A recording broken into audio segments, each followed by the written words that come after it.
Hi, this is Shauna, the CEO and founder of Fuel Talent.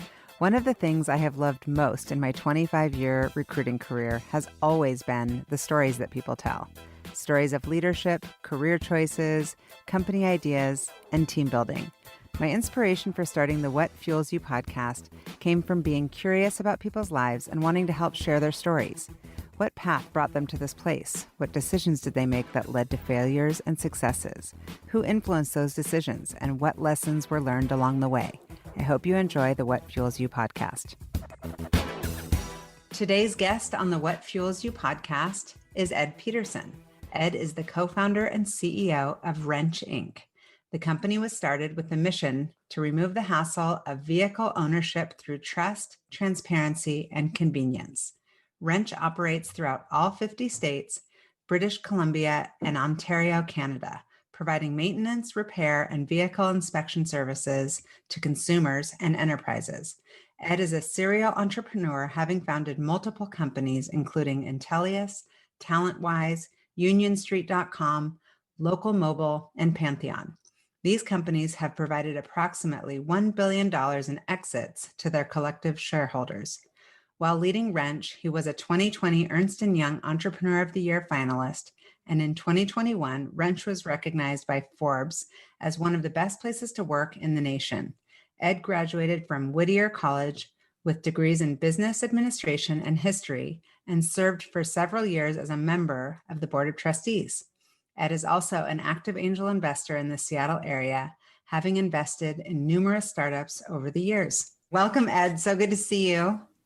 Likewise, good to see you as well. Thanks for inviting me on. Of course. Okay, so we're starting with some rapid fire bucket list, ski resort or location that you're just like, I have to go there before I'm no longer skiing.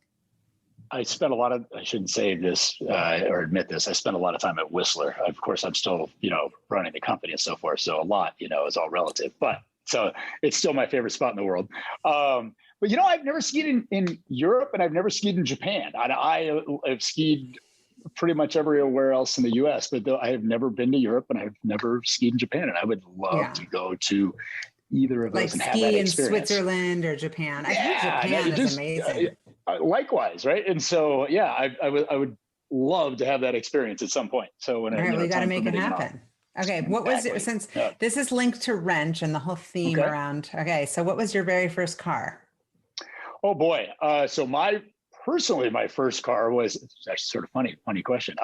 My grandfather gave me a old Ford Taurus with a huge side swipe down the passenger side. I will tell you that it was not as hip and cool as it sounds. But it ran and it got me from point A to point B at that point in time. So I was very, very happy. You just need wheels, but I get it as a high schooler or like young kids. Yeah, like, college. Not so cool. So not as cool as you might think, right? Yeah, but it worked. It was great. Funny. Got the job done. But then, but I definitely am kind of a car guy. So, Well, okay. So this isn't on my list, but I'm just curious. What's your dream car? Like you win the lottery, and you don't have to be worried about. Don't worry about how people perceive your choice. Just seriously, what's your dream car? No. I think if it was just available, you'd want the 250 California Ferrari, right? But it's probably one of the most rare cars on the planet. But I red Italian cars are really cool. I love Formula One. I like, I still watch Formula One all the time. Ferrari's having a terrible year, by the way, and the last 2 years. It's the reason why I would not buy a Mercedes. I'm very angry about Formula One because they always seem to win. Got it. I know. I'm very strange. And I love that kind of stuff. Okay. So if you could be a famous actor, rock star, athlete, or author, which one would you choose?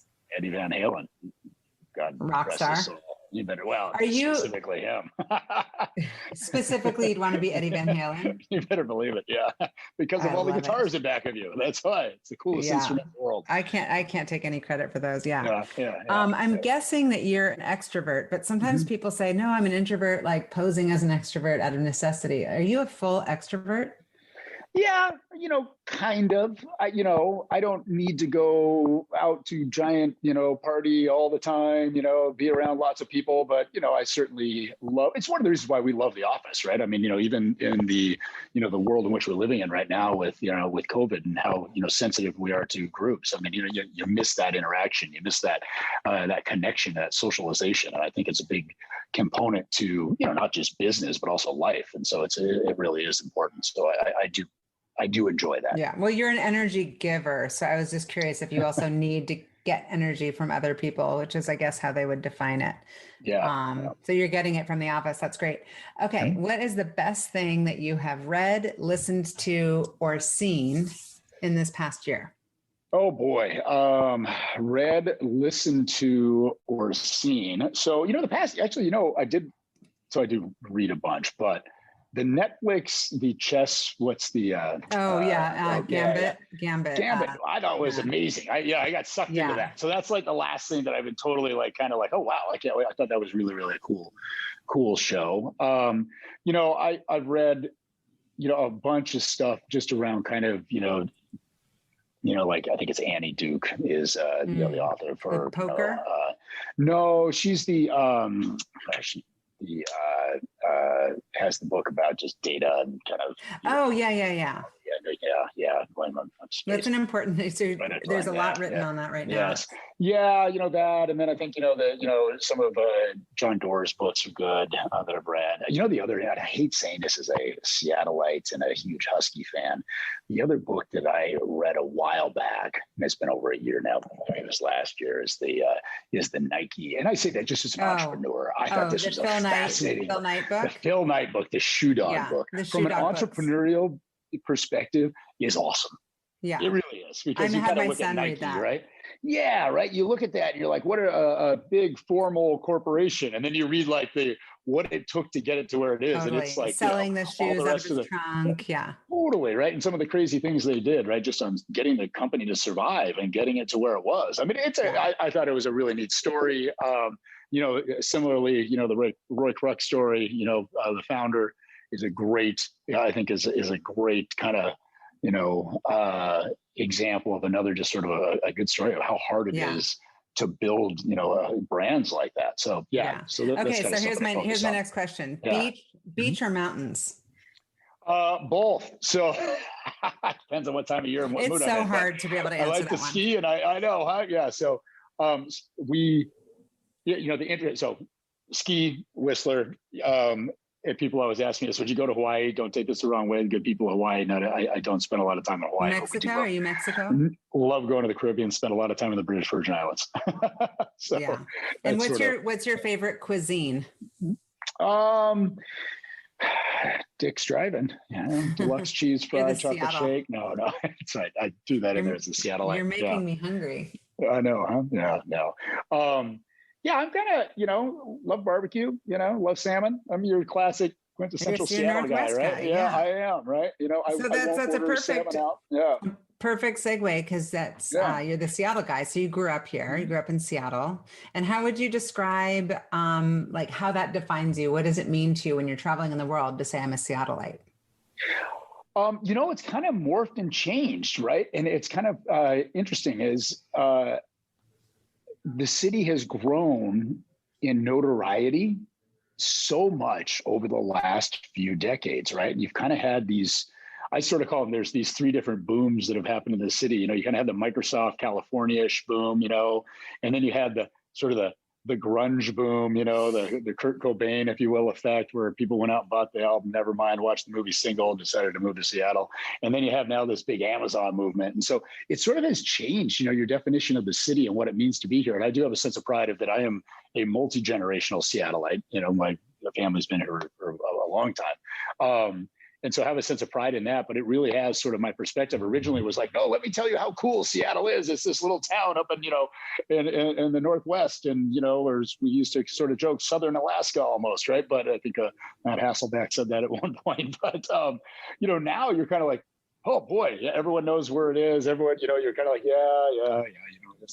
And how would you describe your childhood growing up here? And what were you kind of into back as a kid? So always have sort of been into entrepreneurial type things. I always wanted to run, and I mean, from a very young age, always wanted to own my own business. I mean, I can't think back any time where I did not want to do Yeah. that. And is that because you can't work for someone else or because you have too many ideas? Like, have you worked for someone else before? I have, without a doubt. I'm not very well, but no, I'm kidding. I mean, I'm not that bad, I don't think. But yeah, I mean, that was always sort of the joke. I said I'm unemployable, which is very true now.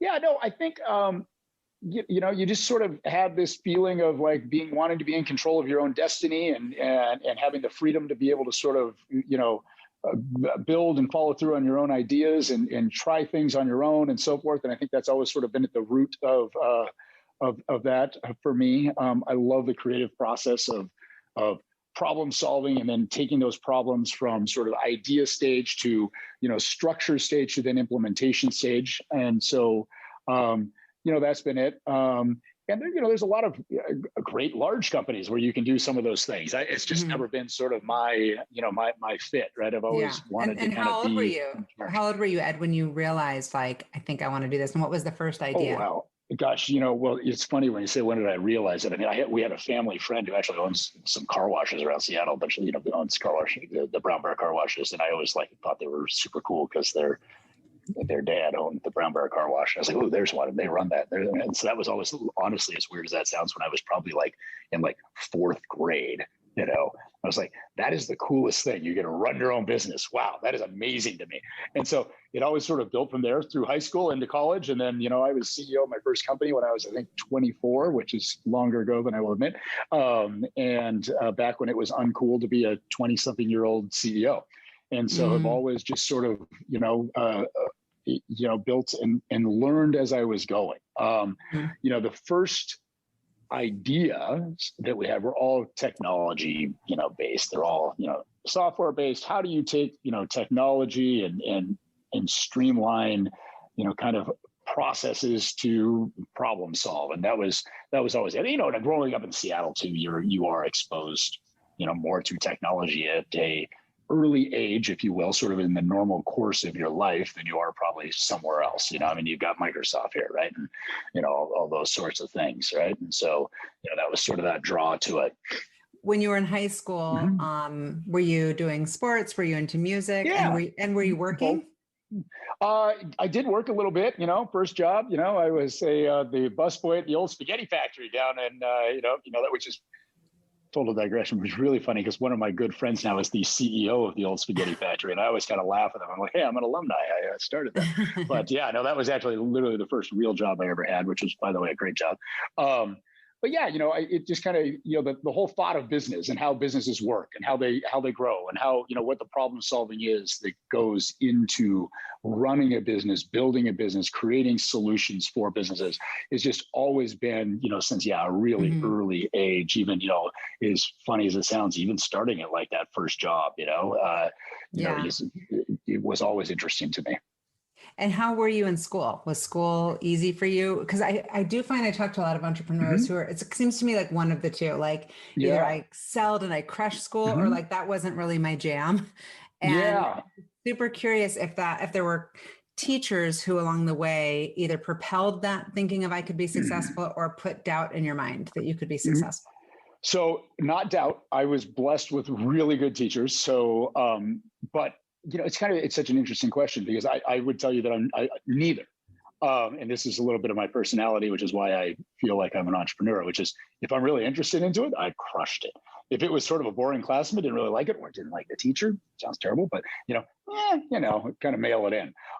And so, but I went to, Franklin here in Seattle, Franklin High School, and go Quakers, and had a great experience. It really was a great school. And there were a lot of teachers that were very, very influential to me there. And I still remember we had mock trial with, Rick Nagel Mr. Nagel was, just a huge influence and really, really positive. I had a very strong math teacher, a guy by the name of Mr. Bender, who just, really made subjects like that fun and interesting and engaging.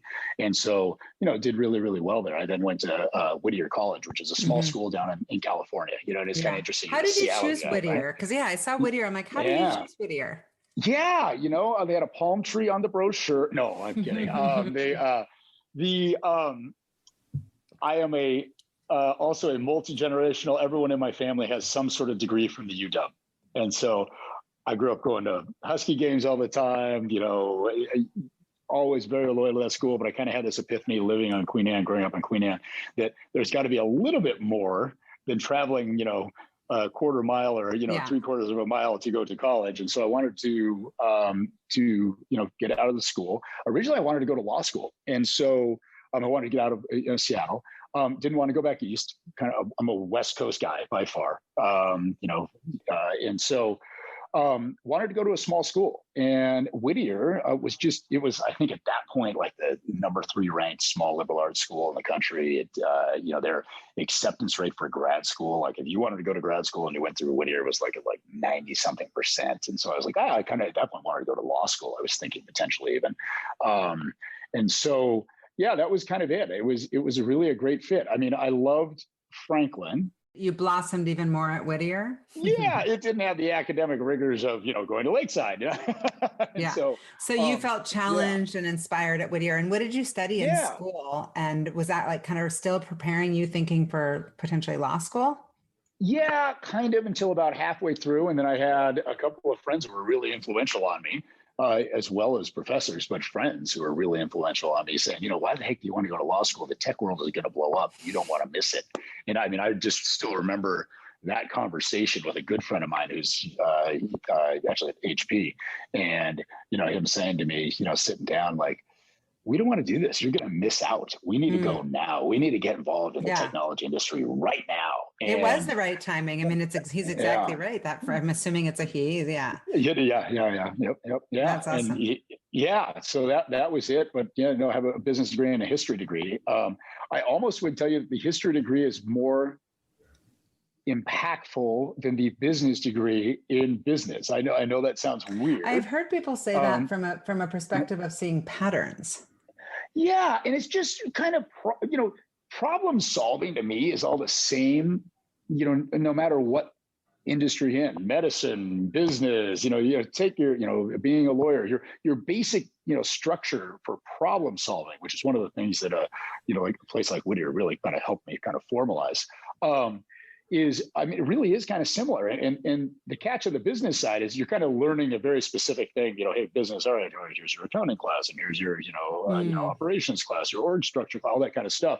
The history side is almost sort of learning from things that people in a real world situation have done and how that had an impact, not just now, but in the future as well. Right. And so I look back on a lot of that as, history repeats itself. And so anyway, I always kind of look back on that. And I'm like, I almost look at, even on the education side, the history side of it was more interesting to me than the business side. So, yeah. Oh, interesting. And so what did you pursue straight out of school? What was your first job, and how did you even go about finding it?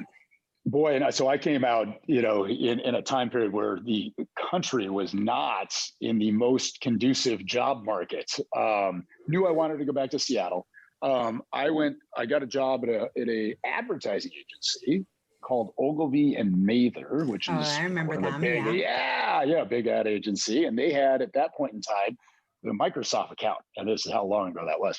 And so I was, I could try and make it sound very glamorous, but I think there were 2 words that were said to me a lot. One was collate, and they worked the copy machine, and the other was pizza delivery. But I started there as a sort of your ground floor guy, helping out manage a lot of that Microsoft account for the ad agency. The account was actually run by the agency out of LA, but they needed people in Seattle to sort of manage things. So it was a good fit. And then of course, those guys parted ways, and I was like, oh geez, I need a job. So then I started jumping right onto the entrepreneurial path. And I went to a small software company. Boy, this is really dating myself. I feel bad that I'm going to give you the full CV here, but called Numera Software, which is way back and a long time ago. And I'm still friends with the then CEO, and that eventually got sold. And then I started my own companies from there. Yeah. So you started your own company like age 24. Yeah. And how did you? Yeah. So I always love, this is like half the reason why I even started this podcast to begin with, is it's like, to me, I love those early days. And that's when the energy is like at its height, right?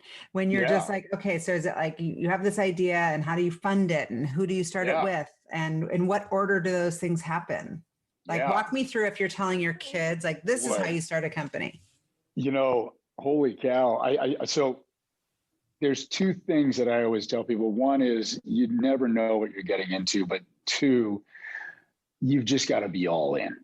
There's, I've talked to a few entrepreneurs over the years where they're like, we're kind of doing this on the weekends, but I've got a full-time gig. And if we get to this point, then we might quit our jobs. It does not work. You're either in or you're out. There's nothing worth doing that is not going all in 100%. Just make it happen. The first company, the funniest thing I would tell you, so my first co-founder and I were, he was 19 and I was, early 20s, mid 20s. And so I was the old guy, as funny as that sounds.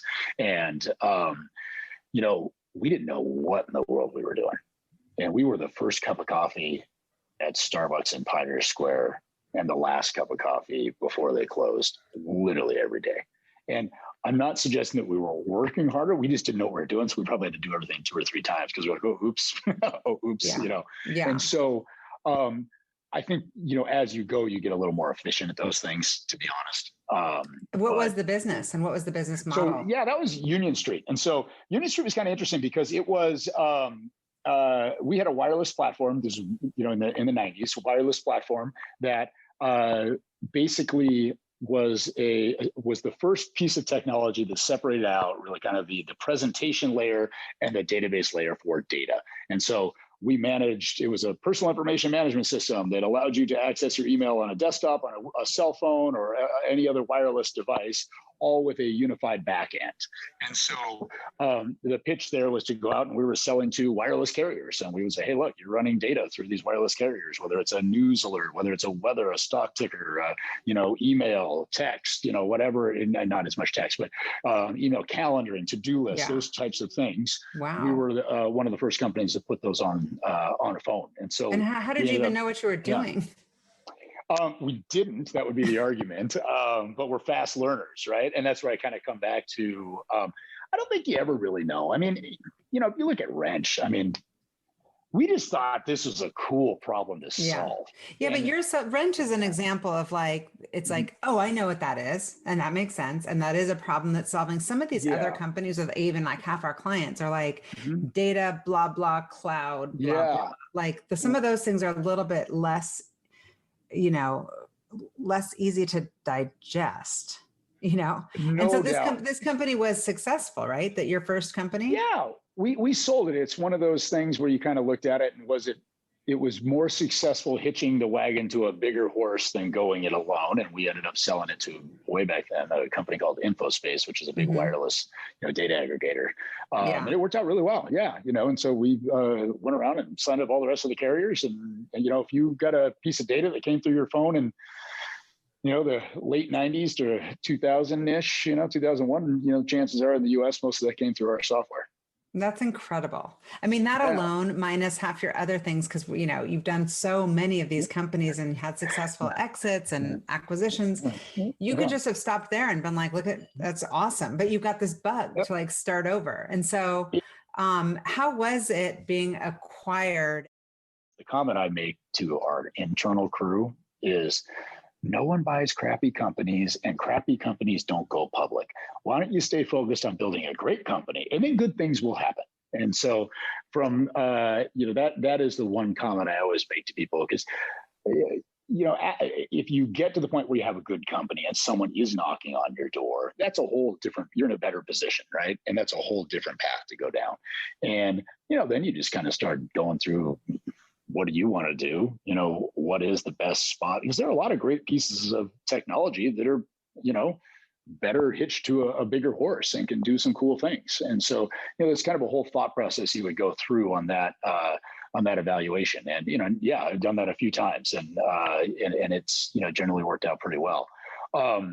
The culture question, it's the hardest part. I always kind of joke, it's really easy to buy companies, right? I've bought more companies than I can count over my career. And, negotiating a price and writing a check is pretty straightforward, right? And so the catch is, how do you merge and integrate in multiple companies, with clearly every company has their own unique culture, and understanding that and how to make sure that those two things can merge is really, really important, because that's, equally as important as having a good integration, a tactical integration plan, right? Because to your point, it's the old comment, the assets ride the elevators, right? If you can't keep, the teams, cohesive and excited and engaged, it's a lot harder to execute an acquisition. Totally. And then also, like, how much courting and vetting goes into the people? Like, who have you gotten into business with and how has that gone? So people is the biggest and hardest challenge and the most important challenge of building any company, I would tell you, at any level. No one is the perfect candidate either, though. I don't believe in the 3-month interview cycle, come in for 3 separate days. We put you in the back room with a light hanging down and water dripping, and it's a battle of attrition type interview cycle. We have a pretty straightforward process. I think the reason why I say this is we know our culture really well at Wrench, and I've tried to do this at every company. We know who we are. We know what type of people will be successful at Wrench. Mm-hmm. And everyone always says, "Oh, I want to join a startup, and I like to be, I want to join a startup." And often most people don't really understand what a startup is. I really am an independent person, and most people don't really understand what that means either. And there are certain ways you can step through that, but I think the most important thing to be able to do that is to understanding your own culture as a company, and what are the things that just make your company you. And mm-hmm. It allows you then to know who to look for. And how can you elaborate on Wrench specifically? Yeah. Like when you say this is our culture and these are the types of people, because maybe someone listening wants to work with you. Yeah, no doubt. I'll tell you, we're very straightforward. So I have a big philosophical belief, no matter what company we're building, running at whatsoever, which is no complex problem is solved well in isolation. We are a very collaborative environment. It's one of the reasons why we like the office. I think that Zoom calls, quite frankly, are not good for, iterative creative processes. And we have a very socialize, iterate, decide, communicate process in our culture. That is it. And we do not believe that, we don't have this, I hate org structures. Org charts drive me absolutely nuts. And the reason being is that most of the good ideas come from a lot of different spots, and it's never generally one key person. There might be someone who's sort of thinking about it and steering it, but not, doing it in isolation. And so understanding that culture, and understanding that problem solving is iterative and is social, it does take it's a free form structure, right? It's not necessarily, this, all right, at 2:00 today, we are all going to, read up on this problem, and then everyone's going to come in and we'll have it solved by 2:30. We don't work that way for whatever it is worth. And so, but we understand that. And so we're pretty open about that as how we operate. Mm-hmm. And have you had any leaders that you've looked up to as mentors? Like, I want to kind of take a little nugget from this person, a little nugget from that, in a formal way, or more just like in the backside, I'm kind of observing this leader. Yeah. So, well, from the business side of people I've worked with, I still, Naveen Jain, who's, a serial entrepreneur as well. Love him. He's awesome. And, smart as can be and fun to work with, and just an amazing problem solving guy. And so I still reach out to him, talk to him quite a bit. Our board guys are great, right? We've got a couple of advisory guys that I work with. I don't think one of the problems that CEOs often run into is they think that it's a sign of weakness to actually have other people around and help them out. And I don't think that. I think that, if you can get advisors in there to kind of help you out and to kind of brainstorm through things, it really is important. So, like Len Jordan over at Madrona has just been awesome for us. He's an amazing guy, right? And we have been blessed with a really cool board like that. Ben Boyer, we also have Scott Nagel on our board, who's the president of Redfin, and he has been really, really helpful. And so there's people like that, but those are the kind of the structured conversations, like your board is sort of your formal structured, you kind of are a little more buttoned up talking to those guys at times. And then you have, I do have, a couple of advisors that are more formal and the more informal. As I said, like Naveen is very informal, right? We go out and have a glass of wine and, just, brainstorm stuff. And, I've got some formal guys like, that are just sort of formal advisors to the company that, just had lunch with one before we hopped on this call, a guy by the name of John Lazarus, who's just, a really old. Did you say John Lazarus? Yeah. Lazarus. I know John Lazarus. Yeah. Oh, yeah. So yeah, he's great. Right. So he's, been involved with Wrench and is just really a great sounding board for us. But again, in between sort of that, those buckets, right? Your board bucket, your advisory bucket, and then kind of your friend bucket. Right. And, I just think that, getting different perspectives in and getting different coaching from different people, even as, look, I've been at this a long time, not just Wrench, but just the tech world entrepreneurial side, right? And I still feel like every day I should be a sponge and a student of, totally. Entrepreneurialism, Absolutely. All of that stuff. And so the more kind of inputs I can get, it's really helpful to me. Yeah. And which of these companies that you've started and sold have felt like the biggest learning moment for you in your career?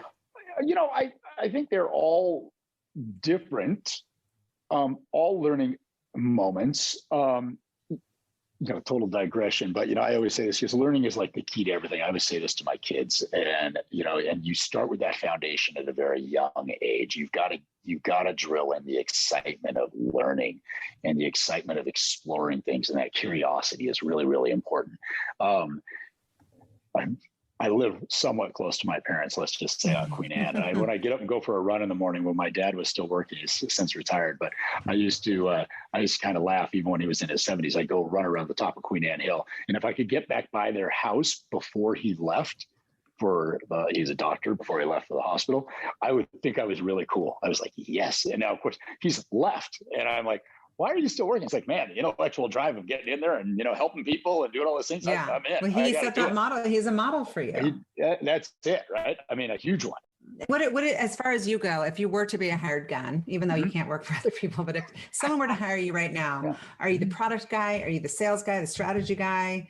You're not a tech guy. You're not like an engineer.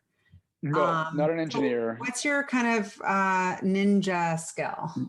Yeah, and this is one of the challenges I think you run into as a CEO is you become more of a generalist, and which is kind of drives you nuts. And because I think most people who start companies like to work.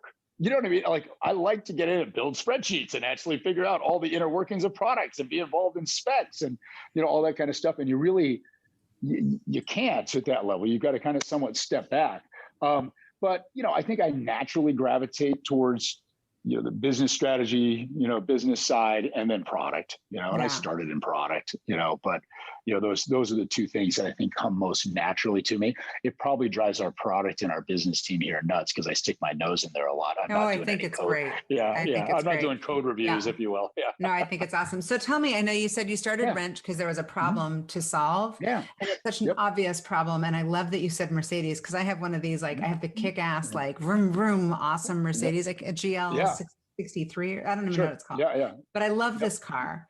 But my light keeps coming on and I'm like, I think I got a lemon, but tell me, tell our listeners who don't know Wrench, what the business is and what's the business model. Yeah. So, to your earlier point, the great thing about Wrench is honestly, you can explain it in a bloody elevator, which is different coolest. For most tech companies. Yeah. Look, we're a marketplace that connects automotive experts with vehicle owners. And there are two primary things we do. We do inspections. And so, for instance, there are 41 million used cars sold every year in the United States. The vast majority of those have never been looked at by a mechanic. And it may have a nice coat of wax on it, but no one's ever looked at the thing. And so we're the largest provider in the US of pre-purchased used car pre-purchase inspections. And so we do a ton of that kind of stuff where we're going out and looking at a car, verifying that it's a good car, and providing a report back to, people like you, if you're going to go out and, buy who pays for that? New to your car. The seller or the buyer? Most of the time, the buyer pays for that, right? The buyer is generally the one who is going out. And it goes all up and down the board, like when you RV inspections, exotic cars, your regular cars, standard car, if you will, motorcycles and everything in between. And so we're really, really good at that. And then we also have this big maintenance and repair business. And that is 85-ish% of the stuff you would take your Mercedes into a shop or a dealer or what have you, we can do on location. And it is all about trust, transparency, convenience.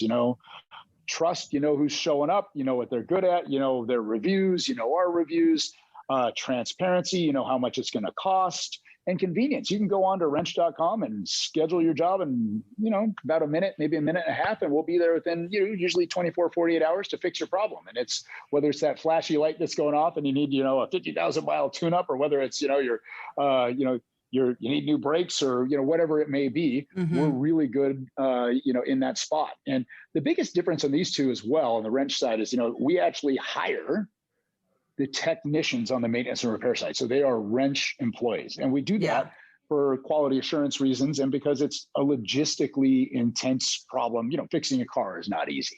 So we stand behind all that. How do the people, if I'm a consumer and I'm going to go buy a used car, how do I find out about Wrench? Is it like, here's my pamphlet that comes with the, and you should call Wrench as like a service suggestion? Yeah, most people actually go out, look at a car, find a car online, you're on cars.com or OfferUp, right? And you see a car and they look at it like, wow, this is a really cool car. The vast majority of people right now buy a car based on two things: make and model, like I like Mercedes, like you, and price. What check can I write?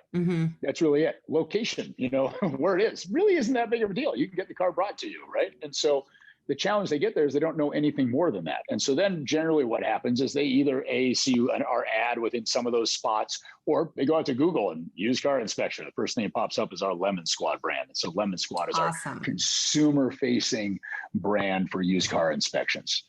Very cool. So okay. Yeah. And so how do you make money? What's the business model? Transactional based, right? And so, so you get a percentage of the... Well, so no, it is our, so we go out and so like for a basic inspection, let's call it around $200, $175 to $225 to have us go out and look at a car. We then facilitate the whole process. So it's not a shared revenue model with like, it is with like OfferUp or with. It's not, no. Okay. So it is not. So what we do is you go through Lemon Squad. We deploy a person to go out and look at the car. That person then, uses our software. That ASE certified mechanic uses our software to go through the process and do the inspection and, take photos, road test, run a bunch of, mechanical tests, those sorts of things.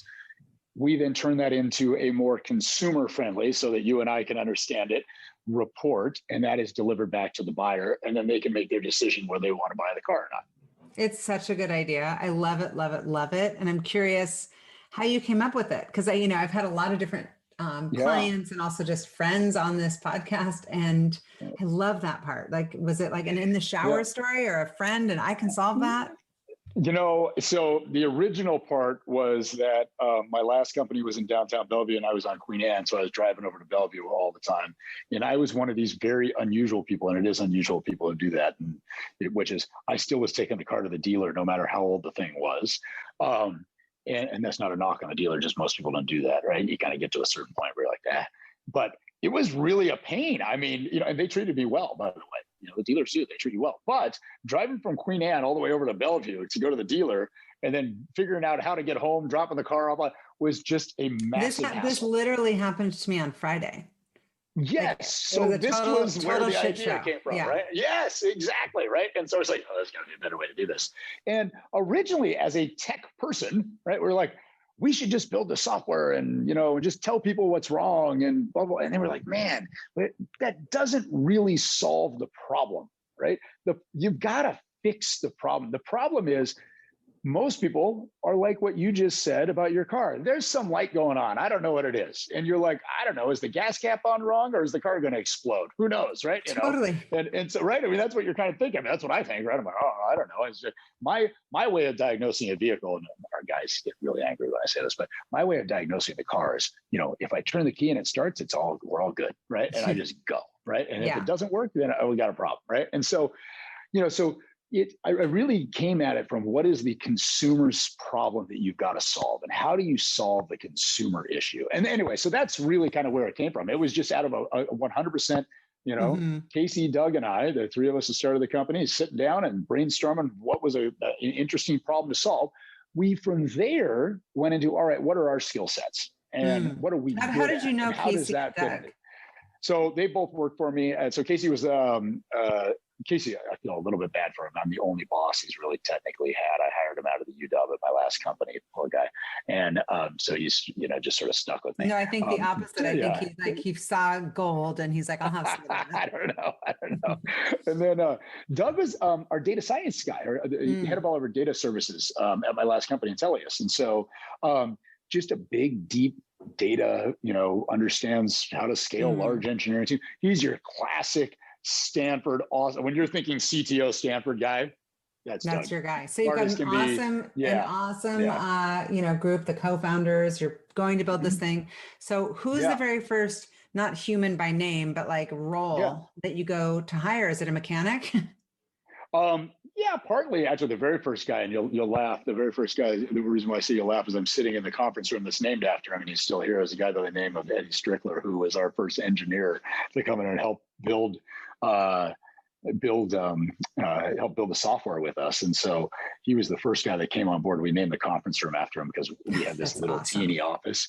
It's really sort of a funny story. We had this little teeny office, and and what would be a normal person's office, we were using as a conference room, but it still had a nameplate like thing on it. And we came in one day and he put his name on the office with his little nameplate. So perfect. So, that's hilarious. You're going to be stuck. So you start with an engineer. Yeah. You start with an engineer. We started with an engineer. And at what point do you focus on, I guess you have to get your mechanics and then you focus on marketing? Yeah, we did. And so Casey and I, right or wrong, we tell you, we feel like we're pretty good at that. So we started, all right, how do we build and there's always, this is the interesting thing about starting companies too, is you've got this balancing act, because you are going to create a tech deficit for yourself, because if you don't, you will not get anything to market fast enough to verify that your problem is actually worth solving. And so, we really wanted to get stuff to market very, very quick. I mean, it's one of the great things about the internet, right? I mean, you can get instant results and instant feedback, particularly on consumer-facing solutions. Like this. Right. It's just like, wow. All right. You always tell people, you can get someone to click on your ad or your link or what have you, you probably got something. Right. And so, so Casey and I really kind of focused on that side. Doug and Eddie focused on the engineering side. And we were off to the races. Right. And then to your point, we started hiring technicians. First guy we've hired is still here. And so, that's amazing. So we have done really well. And that's like kind of bringing them into the fold and kind of managing. And it's an interesting dynamic in this company, right? Because we have the technicians, the mechanics, right? And there's, it's a different, industry, right? It's a different world than your classic technology industry. And we really have focused on how do we merge those two together. And it's my brain right before the podcast went to, because I'm like the ultimate connector. I'm always thinking like, oh, this one should meet that one. And I was like, there's these incredible technicians down at like just even like the gas station guys that just are so nice. I'm like, I should tell them, because I'm guessing that's a better job for them, better benefits, a whole better long-term scenario, I would imagine, than working in a solo shop. I think so. I'm a little biased. We really focus on treating that service group really well and setting them up to win. They're the face of the company. I'm not showing up at people's houses, right, or offices, right? They are. And so, we look and we have a very, we spend a lot of time training. We have this thing called Wrench University. And, it's a lot of training. It's not training someone how to fix a car, because, you've got to know how to do that. We're not how to be in the service business. but it's, how do you do it in the wrench way? And that is, a lot of that is customer service. It's it's, how do you show up? How do you address people? How do it's all that, how do you do things in That's a mobile amazing. scenario? So, and it's, we've got to find the right people. And that's the biggest thing we focus on. I love it. Love it. This is such a cool business, Ed. I'm pumped. Thanks. I don't think my car actually got fixed, which was so annoying that I think I might just have to call Wrench and have them deal with it. So what is the most requested service? So your basic mileage based things are probably the top stuff we do. And then it's your standard stuff, brakes, we also are really good, and this happens a lot, right? You come out and car doesn't start. It's one of three things: battery, starter, alternator, right? We'll show up and fix that for you. It saves you a tow. It saves you calling AAA, because AAA, I always remind people, they show up generally in a tow truck, and tow trucks like to do one thing: tow. So what's the busiest city? I know that you guys have expanded since you started. Where are you going to be expanding to, and what's your busiest city right now? Yeah, good question. So, we are nationwide on the inspection side. So all 50 states, Alaska, Hawaii, everywhere in between, Maine to San Diego and all over the place, and moving into Canada on the inspection side, into Toronto and into Vancouver. The maintenance and repair side, we do grow by metro areas, and we are in 44. I was going to pause because we're continuing to launch. 44 markets across the US right now. Seattle is certainly big because it is where we started. The biggest market right now that is kind of humming along is Atlanta, quite frankly. Awesome. So, we do really, really well there. Part of that is Carvana. I don't know if you know the Carvana guys at all. They're basically the world's biggest online used car lot. They got all those, but we are a lot of the service side for them. We help them out a lot with the service because they are a virtual dealer and we are a virtual service department for dealers. Interesting. And principal. And they started in Atlanta, and we have a great partnership with them. And so we do really well there. And Phoenix is another great market for us, but it's also on maturity, right? So the rest of it tends to follow sort of population, right? The one funny thing about this business, which is so unusual for most entrepreneurs and starting companies, we have an abundance of demand. So that is not our issue, right? I mean, everyone has a vehicle and everyone can relate to this problem. And so there is an abundance of just, opportunity in it. It's a matter of us, of how do we grow it in a thoughtful way to make sure we are living up to all our expectations with our customers and running the business in a good way. Right. And not cutting any corners as far as the quality of the technicians and all that. I did see that you have a ton of openings for auto mechanics and technicians. And I'm curious how you go about finding these types of employees, aside from saying, hey, Sean, I'll walk down the street and get the guy at the gas station. But like, truly, they're not, it's not like old school recruiting, like I've learned, which is like probably walking down the street, actually, because I've been doing it before the internet, but more LinkedIn. Like, are they on LinkedIn? Like, how are you finding these people? Yeah, they are, so, keep in mind, these guys are, they go to trade school. These are, they are trained and invested, literally at times tens of thousands of dollars into tools. Yeah. These are I guess I always think of it as like corporate on LinkedIn. I always think of it as like office jobs on LinkedIn. Yeah, and I do too, right? But it's not actually accurate, and they have LinkedIn profiles, a lot of them. They, but you do have to find them. We have a recruiter, a recruiting team that works explicitly just to hire technicians. Yeah. And that is what they do. And they are really good at that job. Going out and hiring our software engineers or, much harder. It's actually not. The mechanics are almost, you'd argue, are harder to find and harder to source than a software engineer right now. And so different, actually, they're all, I always kind of chuckle. They're actually kind of personality wise are similar. Just because they like building and fixing things, what I mean? That's kind of your engineering perspective. And technicians, if you think about, we call them technicians, but your mechanics or technicians, they like fixing and problem solving. That's what they're good at. I mean, I can see fixing a car is not easy, right? And so there is a very specific discipline to source and vet and bring on board and make them successful. Yeah, well, I saw there. I mean, clearly you're growing. There's so many openings. So how was this past like the pandemic? I'm guessing it was probably good for your business because people didn't want to go you know? Yeah, it's come back, and you're right. It's become a tailwind. But in the beginning, I don't think we were too different than many consumer businesses where there certainly was oh no, what does this all mean, right? People were not driving to work. They weren't driving on vacation, so less miles on the car mean less, you're not dealing with it as much. And so that certainly had an impact on us. But you're right, people then said, all right, I got to get out. Instead of, hopping on vacation and flying to wherever, I'm going to hop in the car and drive to wherever. And, that has helped us. No one wants to go to a waiting room at a dealer or a shop and you find alternate transportation home via, whatever, a shuttle, but they don't want to do that. And so that has been a good tailwind for us. We've come out of, I do think it's sort of forced us to reevaluate some of the things in the business. And so I think we've come out of, that, not that we're out of the pandemic yet, I wish we were, but, it forced us to kind of, reevaluate a few things of how we were running the business. And I think we're a better run company today than we were, March, if you will, of 2020. Yeah. Interesting. And so what are the growth plans? And as far as funding, where are you in that whole cycle and what are your plans there? Yeah. So we just finished a round and Bridgestone, which is a big, they own Bridgestone and Firestone.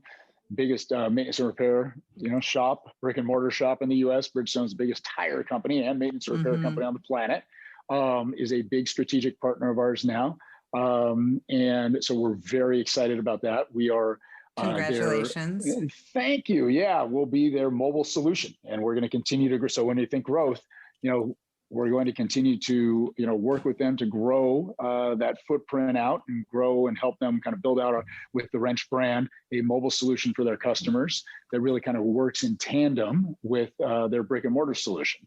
So we're excited about that. And that's where we are on the funding side, but we're continuing to grow. We're in 44-ish, mid 40s of markets right now in our maintenance and repair business.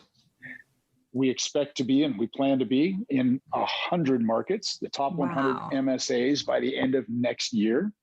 We'll have, over 300 technicians that are doing maintenance and repair. Right now, we have over 5,000 inspectors that are out cruising around, the U.S. for the most part, doing inspections. And that business is just really growing, and it's growing on the used car inspection. We also do a lot of other inspections for businesses, whether it's warranty companies or insurance or off lease type things. We really are one of the larger inspection platforms that is out there. It's so cool. It's just, I know I keep saying it, but I just think it's so fun for me when I love business and I love learning about entrepreneurs and their stories, but when it's so tangible and so easy to understand and it's so needed, like this company, I just get energy from it. It's incredible. Yeah. And so how do you spend your time outside of Wrench? I know you said you're eat, breathe, sleep it right now, but you've also got some kids and you've got your parents down the street and how are you spending your time outside of work? Well, let's see. In a pandemic, kind of era, it's a different answer than non-pandemic, right? You don't love to ski, bike, a lot. Those are kind of my two sort of like in like the outfit hobbies. Type of biking or like mountain biking. Oh yeah, road bike, mountain biking. Any sort of it's got two wheels. I'm in. I love it. I downhill at the Whistler Mountain Bike Park. I'm getting a little old for that, but I still don't think I am, which is a problem. But trying to keep up with both my kids, my daughter and my son on skis is always I'm kind of shifting into that mode right now to try and get back in shape for that. So that's really it. A lot of. Yeah, time is precious, right? It flies by. The family side is great. My wife and I spend as much time with our kids as possible right now. They're going into high school, and one's in 8th grade, one's just starting high school right now. So, that sort of is the vast majority of things that are not wrench related. Entrepreneurialism is interesting because it's just never turned off, right? It's you think about it. It's the first thing you think about. Whatever holiday you may come up with, 4th of July, New Year's, Christmas, whatever, day you come up, you're still like, oh yeah, I wonder, what about this? What about that? You're not always necessarily in the office 24/7, but it's just always in the back of your mind. And so, that's always still kind of there. So what sets you up personally to kind of have a good day? Are there rituals or hey, every Sunday night I do this? Yeah. I'm loosely structured. And I say that,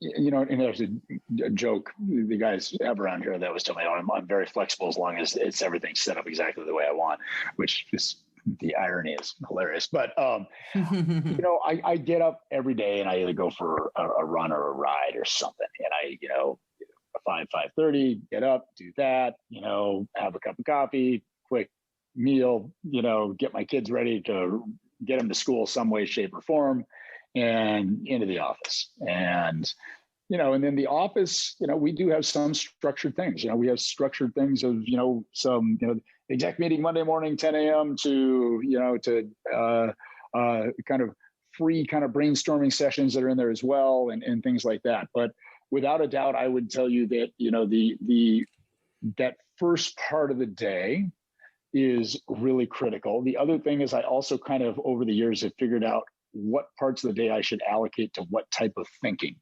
I am way more creative in the morning than I am at, the tail end of the day. The tail end of the day, I kind of use for more block and tackle type stuff. And that really is sort of how I set up the day. So if I'm more, whatever it may be, but if it is sort of, writing or thinking through presentations or creative kind of structures of strategy, anything like that, I try and get all that into the morning when I feel like I'm better at it at that point in time. And so I'd say that's sort of one of the things that I've learned kind of is just how I should allocate time, not necessarily, to what type of things I'm trying to get done. That's so smart. I like that. I'm going to take a little bit of that because I know it subconsciously, but I don't think I've put any sort of structure in it in any sort of formal way. Like this is when I know it though. Like my brain kind of is. Yeah. And it's kind of been hard to have the discipline to do that because you want to react to things that come in front of you. And, right. I get that like, hey, will you reread? We want to send out an email to the company. And I'm like, that'll wait till tomorrow. I'm not going to. That's so smart. I will rewrite that in the morning, yeah. right? And so, whatever it may be, things like that. It's just like having the discipline to kind of understand that, there's nothing to that. You can wait 12 hours. Yeah. Yeah, that's smart. And so, what would our listeners be surprised to learn about you? I'm really actually quite boring. So let's see, surprised. Still love going to Husky football games on Saturdays. In the South Lot, tailgating with my goofy high school buddies and college That's buddies. Fun. It is fun, right? Love to travel. My wife and I love to travel a ton, so that's kind of, as much as we can non-pandemic side. And so that's always kind of understanding different cultures and exploring different parts of the world has always been sort of a thing we've done together and really, really enjoyed. And so, that certainly is I guess not too surprising, if you will. The biggest surprise I think everyone kind of chuckles at is that I literally live 6 blocks from my parents, and I'm, and live on the same street that I grew up on.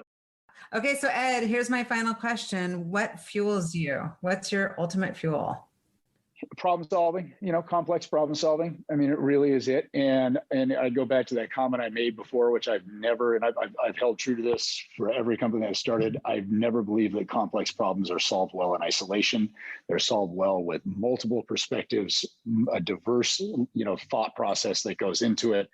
And I love that, that concept, because I really do believe that is the core to any business, any problem solving, and how you structure it and how you think through it is the same no matter what industry you're in. The processes you can develop, the disciplines you can develop, and your, kind of philosophical approaches that you can develop can be applicable in a lot of different industries. And so that's always been interesting to me is how do you identify cool problems and then get a group of people together to, kind of champion a solution to those problems. And that's what I have the most fun doing. And it's what, drives me to get up in the mornings. Thank you for listening to the What Fuels You podcast. Be sure to subscribe, rate, and review on iTunes, Google Podcasts, or Spotify, and follow us on social media to keep up with the latest news and episodes.